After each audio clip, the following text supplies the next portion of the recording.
Oke. Assalamualaikum warahmatullahi wabarakatuh. Shalom, Om Swastiastu, Namo Buddhaya, salam kebajikan, dan salam sejahtera bagi kita semua. Yang terhormat Bapak Nandi Kurniawan selaku dosen pengampu mata kuliah Geografi Regional, serta teman-teman sekalian. Perkenalkan, saya Syifri dan Aryani selaku moderator yang akan memimpin jalannya presentasi pada hari ini. Hari ini, kelompok satu akan menjelaskan mengenai ledakan kelahiran sebagai bentuk permasalahan di masa pandemi. Sebelum dimulai, izinkan saya memperkenalkan anggota kelompok terlebih dahulu. Yang pertama ada saya sendiri yaitu Chef Deden Aryani, yang kedua Andini Silviana Putri, yang ketiga ada Sylvia Apriani, yang keempat Ali Nur Ramadan, yang kelima Robi, yang keenam Anjani Lutfia. Selanjutnya,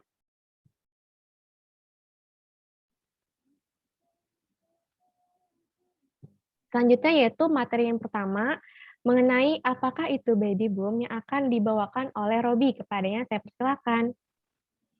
Baik, terima kasih moderator. Nah, dalam hal ini ada pertanyaan, apakah itu baby boom? Baby boom adalah ledakan angka kelahiran bayi. Keadaan ini menunjukkan bahwa suatu negara memiliki angka kelahiran yang lebih tinggi daripada angka kematiannya. Istilah yang menjelaskan tentang peningkatan kelahiran bayi dalam satu waktu dekat. Nah, dalam istilah ini juga tersebut biasanya menjelaskan tentang adanya peningkatan jumlah kelahiran bayi dalam waktu yang singkat. Potensi baby boom ini memang perlu diperhatikan di Indonesia dan diprediksi dapat terjadi setelah pandemi COVID-19. Hal ini dapat terjadi karena selama masa pembatasan sosial berskala besar atau yang disebut dengan PSBB, sebagian besar penduduk tinggal di rumah yang berpotensi memengaruhi situasi kependudukan, khususnya tingkat fertilitas melalui dua cara. Pertama, kemungkinan meningkatkan atau meningkatnya frekuensi hubungan seksual antara suami dan istri. Kedua adalah berkurangnya akses ke alat kontrasepsi karena orang tidak boleh keluar rumah. Nah, lantas mengapa baby boom atau tingkat fertilitas tinggi perlu diantisipasi? Tingkat fertilitas tinggi diakui dapat berdampak terhadap berbagai bidang pembangunan. Tentunya dengan jumlah penduduk semakin meningkat dapat berdampak pada berbagai kebutuhan antara lain lahan, air, udara bersih, lingkungan bersih, makanan, dan tempat pembuangan sampah. Oleh karena itu, pemerintah perlu berupaya untuk mengurangi laju pertumbuhan penduduk yang salah satunya melalui program KB. Mungkin cukup sekian dari saya kembalikan kepada moderator. Baik, terima kasih kepada Robi yang sudah menjelaskan materinya. Selanjutnya yaitu materi yang kedua mengenai penyebab meledaknya baby boom di tengah pandemi yang akan dibawakan oleh Sylvie. Kepadanya saya persilakan. Baik, terima kasih kepada moderator. Selanjutnya saya akan memaparkan materi tentang penyebab meledaknya baby boom di tengah pandemi. Kebijakan pemerintah untuk melakukan pembatasan sosial seperti adanya physical distancing dan social distancing ini sangat berpengaruh terhadap laju pertumbuhan penduduk. Pasalnya, pandemi COVID-19 ini berakibat minimnya aspek KB mendatangi layanan kesehatan keluarga sejahtera. Potensinya, ledakan kelahiran ini memang perlu diperhatikan di Indonesia dan diprediksi dapat terjadi di tengah pandemi COVID-19. Hal ini dapat terjadi karena selama masa PSBB, sebagian besar penduduk tinggal di rumah yang berpotensi pengaruh situasi kependudukan, khususnya tingkat fertilasi. Begitupun adanya pandemi COVID-19 ini saat ini berakibat kepada penurunan aktivitas dalam beberapa kelompok kegiatan program KB serta penurunan mekanisme operasional. Dan di lapangan ini konsekuensinya logis, wajar, dan juga akhirnya angka kelahiran ini tidak diinginkan meningkat di tengah pandemi saat ini. Terima kasih, saya kembalikan kepada moderator. Baik, terima kasih Sylvie yang sudah menjelaskan materinya. Selanjutnya yaitu mengenai data BKKBN atas penggunaan alat kontrasepsi di tengah pandemi akan dibawakan oleh Anjani Lutfia. Kepada Anjani saya persilakan. Baik, terima kasih kepada moderator.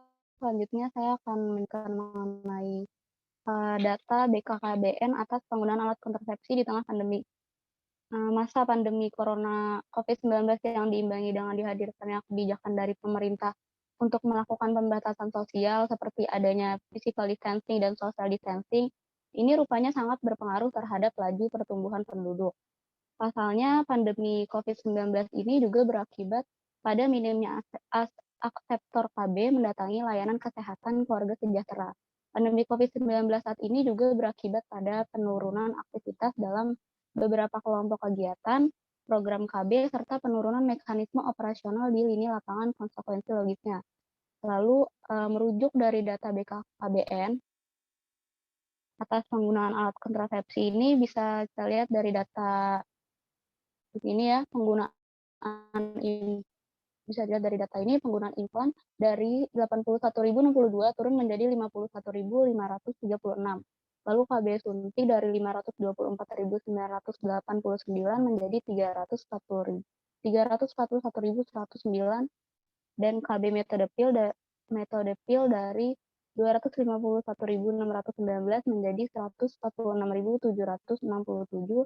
Lalu penggunaan kondom dari 31.502 menjadi 19.583. Vasektomi untuk pria dari 2.283 menjadi 1.196 dan tubektomi untuk wanita dari 13.571 menjadi 80.093. Nah, dapat kita lihat dari data tersebut, dari diagram ini, kalau terjadi penurunan atas penggunaan alat kontrasepsi di tengah pandemi COVID-19 ini. Sekian penjelasan dari saya kembalikan kepada moderator. Terima kasih. Ya, baik. Terima kasih Anjani atas pemaparan materinya, yaitu selanjutnya materi tentang dampak meledaknya baby boom di tengah pandemi yang akan dibawakan oleh Andini Sufiana Putri. Kepada Andini, saya persilakan. Ya, baik. Terima kasih kepada moderator. Nah, selanjutnya itu saya akan menjelaskan materi tentang dampak dari meledaknya baby boom di tengah pandemi. Nah, di sini itu ada 3 poin penting terkait dampak yang timbul dari baby boom, yaitu ada kependudukan, kualitas SDM, dan ekonomi. Tentunya kalau angka kelahiran atau tingkat kelahiran dari suatu negara itu tinggi, pastinya jumlah dari penduduknya itu juga makin meningkatkan. Nah, jika suatu pertumbuhan penduduk yang tinggi ini, jika tidak diimbangi dengan peningkatan kapasitas dari ekonominya sendiri dan kualitas dari SDM-nya itu sendiri, maka kesejahteraan penduduk dari suatu negara ini pun juga akan menurun gitu. Selain itu, pertumbuhan penduduk yang tinggi ini yang nantinya itu tidak diseimbangkan lagi dengan adanya lapangan pekerjaan, itu akan menimbulkan masalah sosial yang baru seperti kayak tingginya tingkat pengangguran, terus kemiskinan. Otomatis kalau seandainya kemiskinan itu tinggi, maka kebutuhan pangan untuk masyarakatnya itu pun pasti juga berkurang. Nah, itu juga bisa berpengaruh terhadap tingginya angka kriminalitas di suatu daerah tersebut kan. Selain itu juga berpengaruh terhadap masalah sosial yang lain, contohnya kayak timbulnya permukiman yang kumuh gitu atau yang disebut slum area, itu biasanya sering terjadi di kota-kota besar. Selain itu juga konflik antar penduduk juga bakal sering terjadi. Sekian penjelasan dari saya kembalikan kepada moderator. Ya, baik. Terima kasih kepada Andini yang telah mempresentasikan materinya. Selanjutnya materi tentang pandemi COVID-19 dan baby boom yang akan dibawakan oleh Alia. Kepada Alia, saya persilakan. Baik, terima kasih kepada moderator atas kesempatannya. Di sini saya akan menjelaskan tentang pandemi COVID dan baby boom. Merebaknya wabah COVID-19 turut menimbulkan kekhawatiran akan dampak kependudukan bagi bangsa Indonesia, karena kekhawatiran akan meningkatnya jumlah kehamilan akibat terhambatnya layanan kontrasepsi pada masa pandemi. Dampak COVID-19 juga terhadap jumlah kehamilan itu apabila lockdown dilaksanakan selama 3, 6, 9, dan 12 bulan. Salah satu prediksi dari riset tersebut adalah apabila lockdown dilaksanakan selama 6 bulan dan dengan tingkat yang tinggi, maka akan terganggunya layanan fasilitas kesehatan dan menyebabkan 40 juta wanita tidak dapat mengakses kontrasepsi modern dan terjadi penambahan 7 juta kelahiran yang tidak diinginkan. Berkenaan dengan hasil tersebut, maka negara-negara berkembang itu harus mulai mengantisipasi adanya baby boom termasuk di Indonesia. Terima kasih, saya kembalikan kepada moderator. Ya, baik. Terima kasih Alia atas pemaparan materinya. Selanjutnya, boleh digeser ke bawah. Ya, materi selanjutnya yaitu tentang upaya menurunkan resiko tingkat baby boom yang akan dibawakan oleh saya sendiri, yaitu mengenai hal ini, kewenangan dan tanggung jawab pemerintah dalam kependudukan adalah menentukan kebijakan dan program jangka menengah dan jangka pembangunan kependudukan atau keluarga.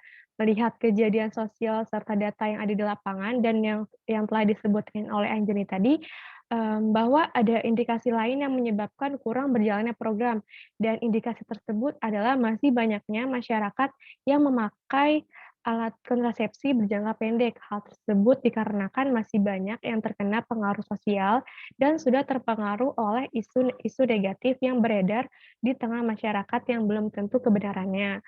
Masih banyak dari masyarakat yang rupanya takut untuk memakai alat kontrasepsi ini yang ditawarkan pemerintah sebagai terjaminnya keberhasilan.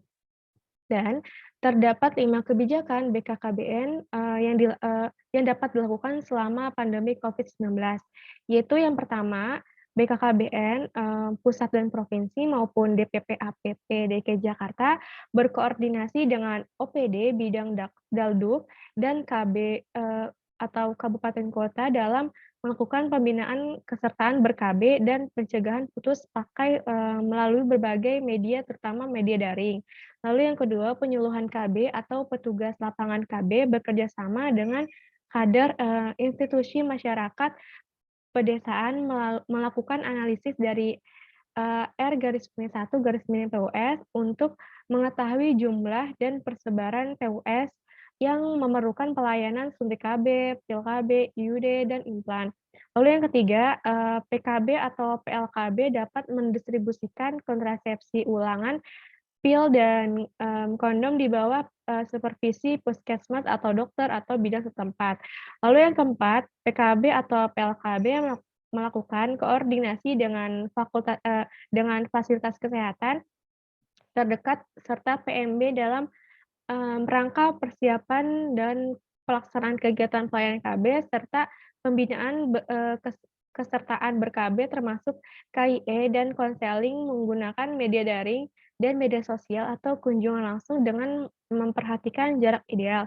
Dan yang terakhir yaitu mengajak PMB atau bidan berperan sebagai pengawas dan pembinaan dalam hal distribusi alokan yang dilakukan oleh PKB atau PLKB. Nah, materi yang saya bawakan ini merupakan materi akhir dari pembahasan kelompok kami. Sebelum saya tutup materi hari ini, saya akan membacakan kesimpulan terlebih dahulu, yaitu kesadaran akan pentingnya kontrasepsi di Indonesia masih perlu ditingkatkan untuk mencegah terjadinya ledakan penduduk, yang merupakan salah satu permasalahan global yang muncul di seluruh dunia.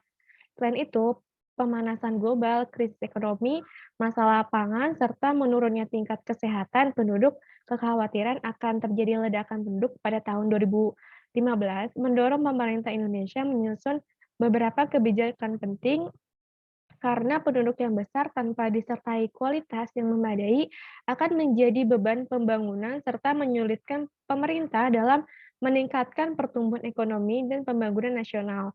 Dengan kesadaran ini, maka suatu program telah dijalankan pemerintah Indonesia untuk menahan ledakan penduduk, yaitu melalui program yang dikenal dengan keluarga berencana atau KB.